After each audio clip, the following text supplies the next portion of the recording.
Hello, this is Cannon Spectacle. I'm here with another match of my Pauper Eldrazi Poultice combo deck. And yes, I would like to go first. Let's see. It's got 2 combo pieces, 3 lands, and 2 preordains. I think the fact that I have 2 preordains makes this a keep, because that helps me find the other combo pieces pretty easily. So I can lead on Island, preordain, then crack Evolving Wilds, preordain again next turn.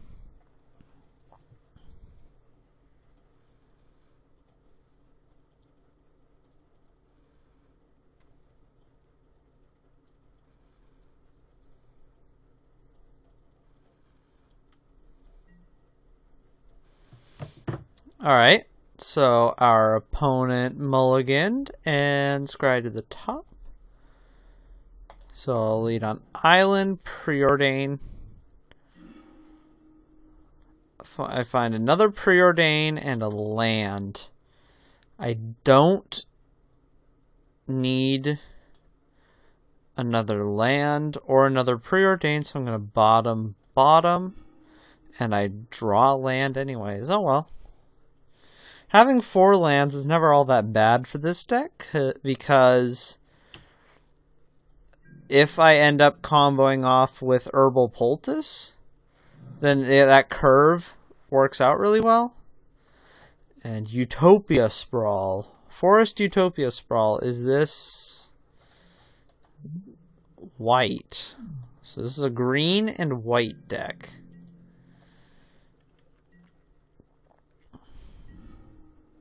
Alright, so Elusive Spellfist, that's a good draw. Unfortunately, I'm not going to be able to combo off turn 4. But I should go ahead and get this Spellfist down. So I'll play Mountain, Elusive Spellfist, and pass the turn. Fortunately, it doesn't look like I'm going to have to worry about counter magic.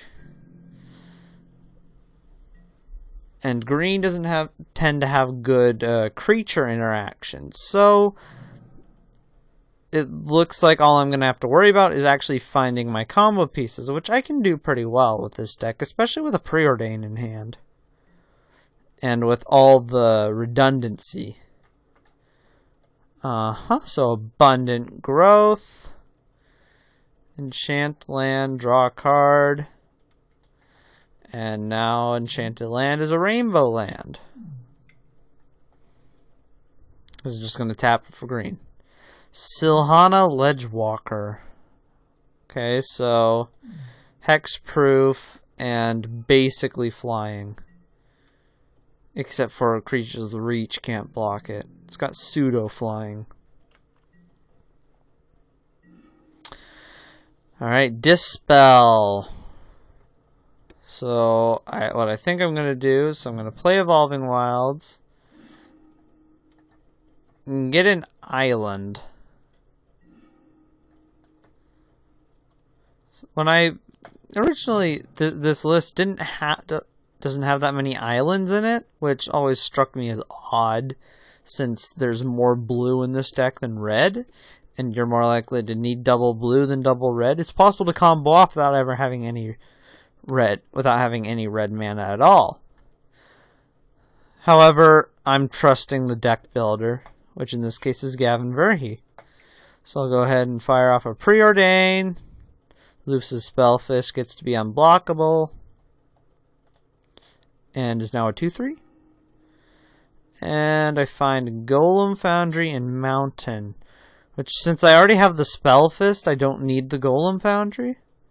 So I'm going to bottom, and hope I draw a Battered Golem or a Nettle Sentinel. And I draw another preordain. Well, that's not the worst.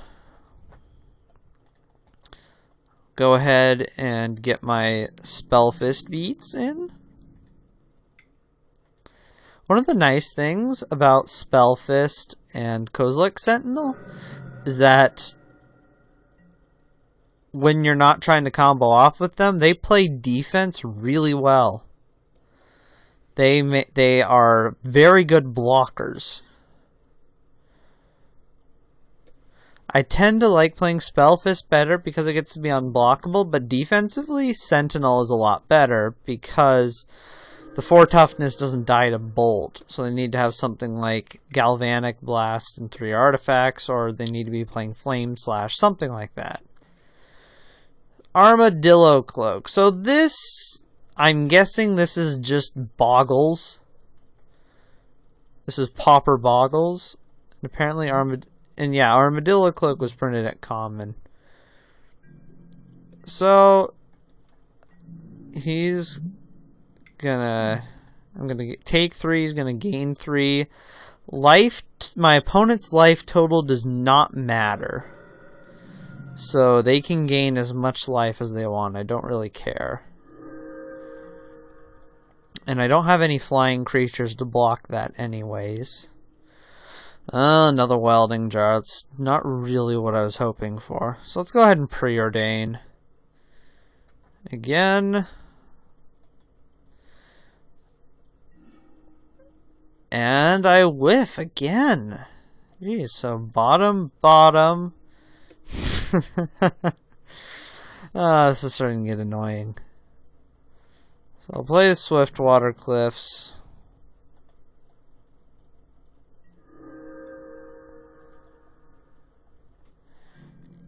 Get my Spellfist beats. No, maybe I should be... I think next turn I'm just going to start playing out some of these artifacts. Hyena Umbra. Yeah, this looks like it's basically Boggles, except for there's not going to be any what is the Holy Mantle, whatever, the one that gives it protection from creatures, because that's an uncommon. It's not going to have the Daybreak Coronet. It's not going to I don't think... Yeah, Keen Sense was an uncommon, I believe. So it's not going to have Keen Sense. It doesn't get Core Spirit Dancer, but it's basically the modern Boggles deck, which is annoying. Yeah, I'm going to take 7 here, drop to 11.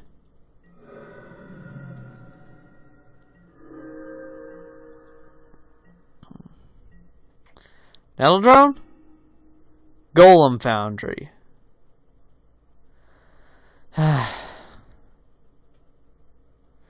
Well, I'm going to play this Herbal Poultice.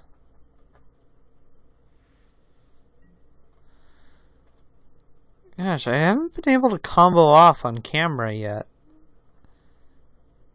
That's kind of disappointing. Let's get our beats on. And hope I don't die next turn. Although, I think I'm probably going to die next turn.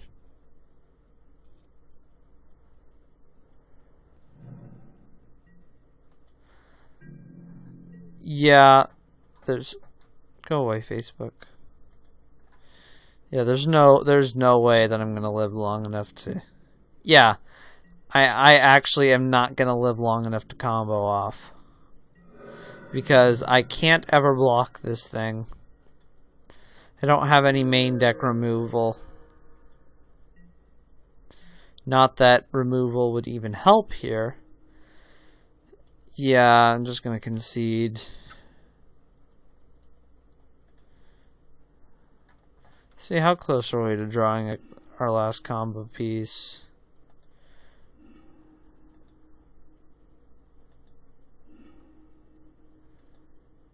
Wow, we were still a long ways. Oh, there it is. Yeah. So, Boggles. Flame slash Lightning Bolt don't do it. Dispel doesn't really do anything here. I'm bringing my 4 Apostles' Blessing.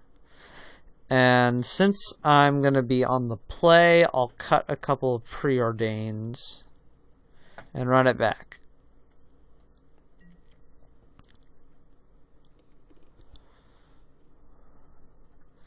I would like to go first.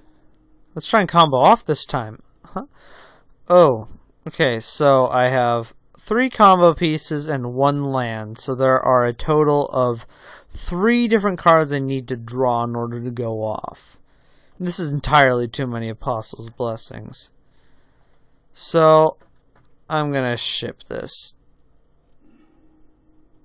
Alright, so I got 2 lands, 3 combo pieces.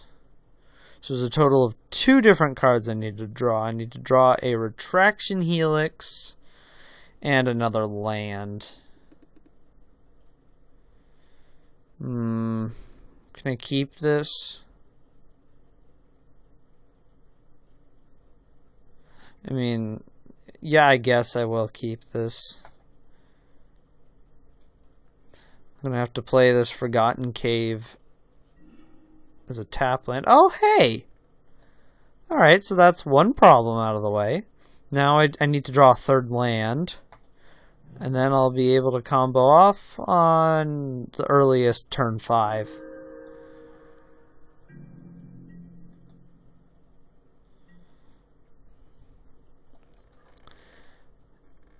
And in case on the off chance that our opponent has blockers, I got this Apostle's Blessing.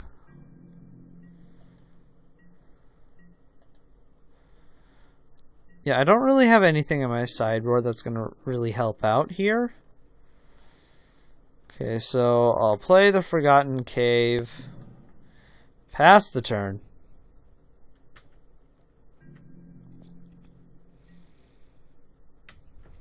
I mean, to be fair, blue and red don't really have any good answers to enchantments.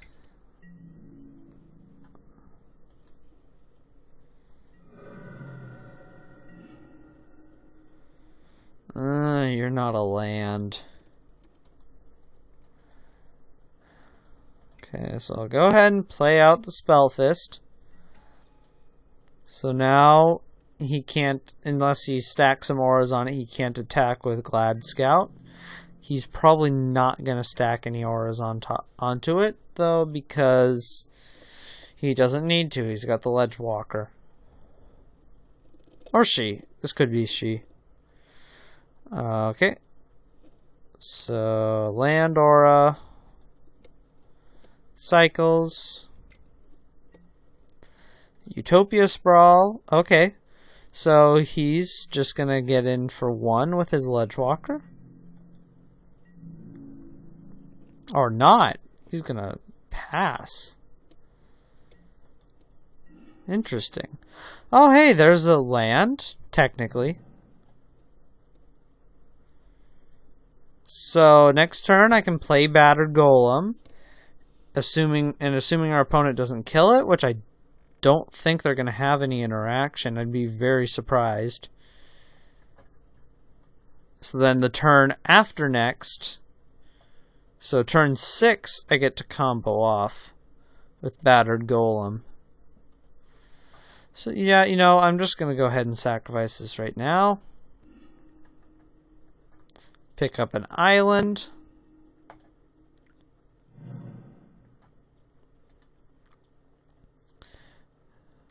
Ship the turn.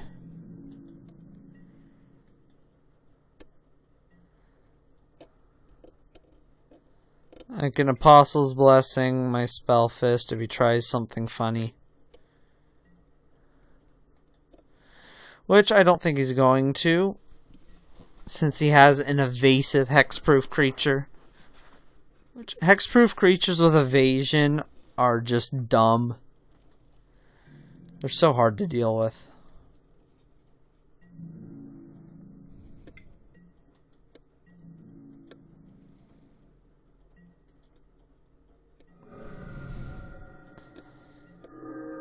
I don't feel like a hexproof deck would be that strong in Pauper, simply because of the prevalence of Chainer's Edict. Oh, hey, there's another land. But it sure is good against our deck. You know, maybe I shouldn't have brought in the full 4 Apostles' Blessing. Because it doesn't look like it's going to be that relevant. And I think my Dispels should possibly be Spell Pierce. I don't know. Is that legal in Pauper? So let's play our Battered Golem.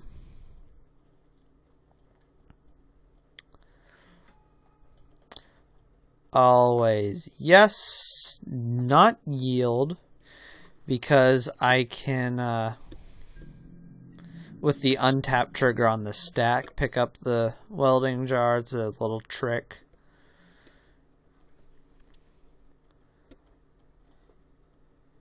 That makes it so in case they somehow,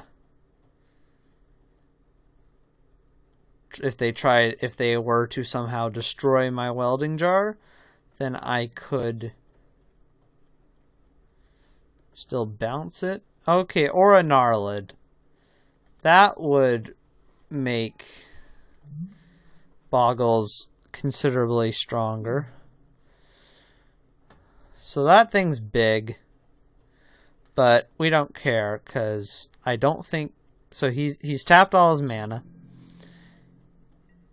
So my Spell Fist is going to be unblockable. I can hit him for infinite damage. So I'm going to actually get to combo off. I'm pretty excited.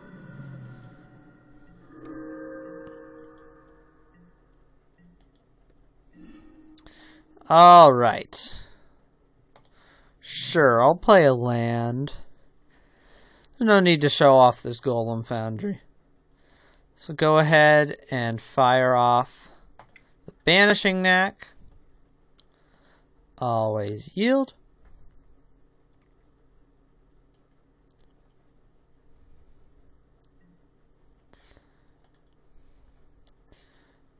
Then I'll cast my Welding Jar. So whenever I cast a non-creature spell, my Elusive Spell Fist gets +1/+0 and can't be blocked this turn. So then I can bounce my free artifact.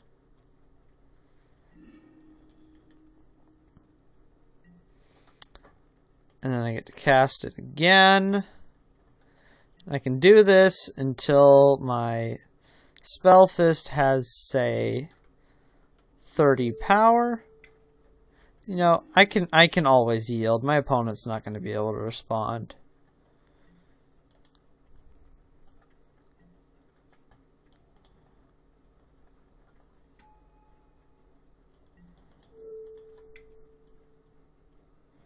And just keep going through this until my opponent's had enough and decides to concede. There it is. Alright, game 3. I got to actually combo off. That's sweet.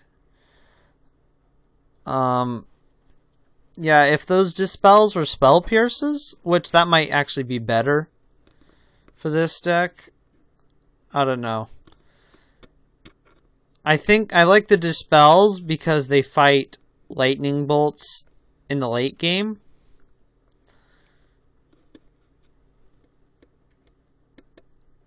Unfortunately, it doesn't do anything against Chainer's Edict.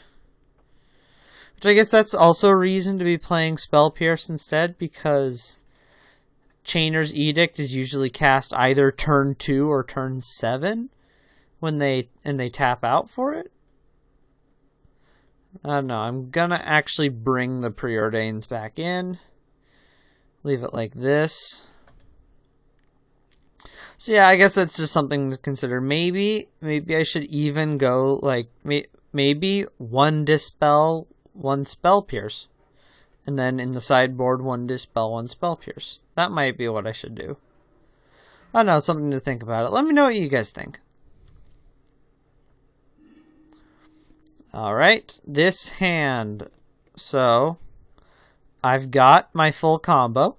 So I could stick the Banishing Knack on 1 Nettle Drone, and then tap the other Nettle Drone to ping my opponent, and use the Nettle Drone Banishing Knack to pick up the Herbal Poultice, then cast it, untap them both. so that works. So I'm going to go ahead and keep this because I have the full combo in hand, and I don't think my opponent's going to have any interaction. I think the only thing green could have is artifact destruction.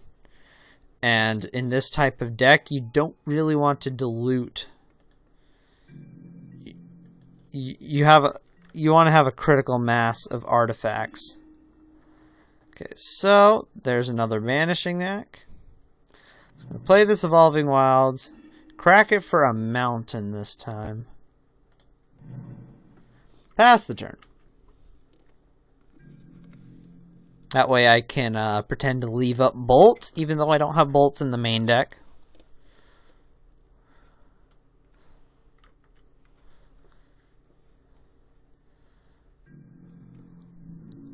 So the opponent's going to attack for 1. And pass the turn. Okay. So what, is this something like Nature's Claim? I don't know. There's a Battered Golem. So I could use that instead of the second Nettle Drone. Yeah, maybe I'll try that. So I'll play this. Get an island. Pass the turn. I can like bolt end of turn, or pretend like I'm going to bolt end of turn. Planes from our opponent. Deft Blade Elite. So it's provoke. Whenever this creature attacks, you may have target creature defending player controls untap and block it if able. You get to prevent all combat damage that would be dealt to and dealt by Deft Blade Elite this turn. I'm not really worried about that. Well, I mean, I actually am with my Nettle Drone. Okay, that means I'm going to play Battered Golem next turn. And I hope I draw another...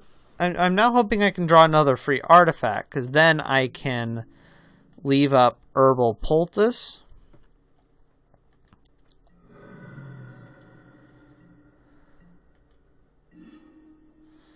Ooh, Elusive Spellfist. You know, let's just go with that. I'll play creatures that Deft Blade Elite won't kill. Continue with my plan of leaving up some red 1-cost spell. I don't even know what it would be. So play Elusive Spellfist. Next turn I'll play Battered Golem instead of Nettle Drone, because Nettle Drone's going to die to Deft Blade Elite.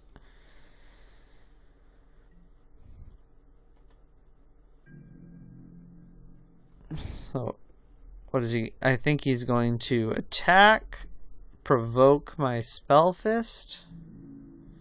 No, he's not going to attack. Okay, that's fine with me. Alright. Play out Battered Golem. Always yes. I don't think I need to yield, or I won't always yield just yet. Pass the turn. And the next turn I can win. If our opponent doesn't have any way to blow up one of our 2 combo pieces that we have on the board. Okay.